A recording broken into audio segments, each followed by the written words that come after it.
اوفو، علی کہاں رہ گیا اب؟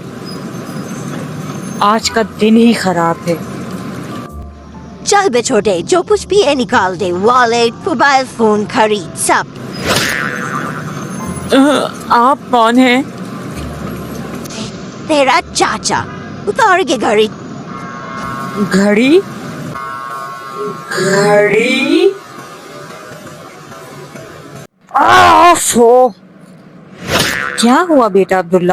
اتنا غصہ کیوں کر رہے ہو؟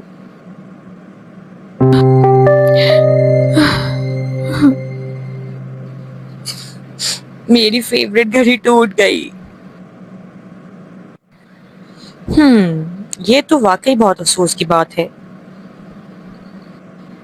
وہ مجھے دادا نے گفٹ کی تھی، میری پسندیدہ واچ تھی وہ۔ کوئی بات نہیں عبداللہ بیٹا، کیا پتا اس میں کوئی بہتری ہو۔ اس میں کیا ہی بہتری ہوگی امی۔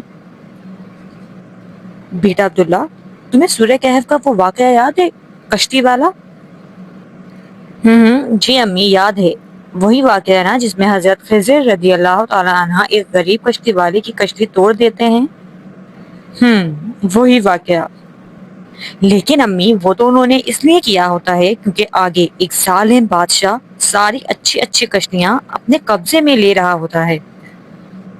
حضرت خضر نے ایسا اس لیے کیا تاکہ وہ نقص دیکھ کے اس غریب کشتی والے کی کشتی کو چھوڑ دے اور اس طرح اس غریب آدمی کی روزی روٹی چلتی رہے۔ بالکل یہی بات تھی عبداللہ، لیکن کیا یہ بات اس غریب کشتی والے کو معلوم تھی کہ اللہ نے اس کو کتنی بڑی آفت سے بچا لیا ہے؟ یہ تو نہیں سوچا میں نے کبھی۔ وہ بھی زندگی بھر یہی سوچتا رہا ہوگا کہ ہائے میری کشتی خراب ہو گئی، پتہ نہیں کس نے توڑ دی، وغیرہ وغیرہ۔ یہ بھی تو ہو سکتا ہے کہ اس نے اللہ کا شکر ادا کیا ہو۔ بالکل، کیونکہ اللہ کے نیک بندے یہی کرتے ہیں۔ اس کا مطلب میری گھڑی کے ٹوٹنے کے پیچھے بھی کوئی بھلائی ہوگی۔ بالکل، اب جلدی سے تیار ہو، علی تمہارا انتظار کر رہا ہوگا۔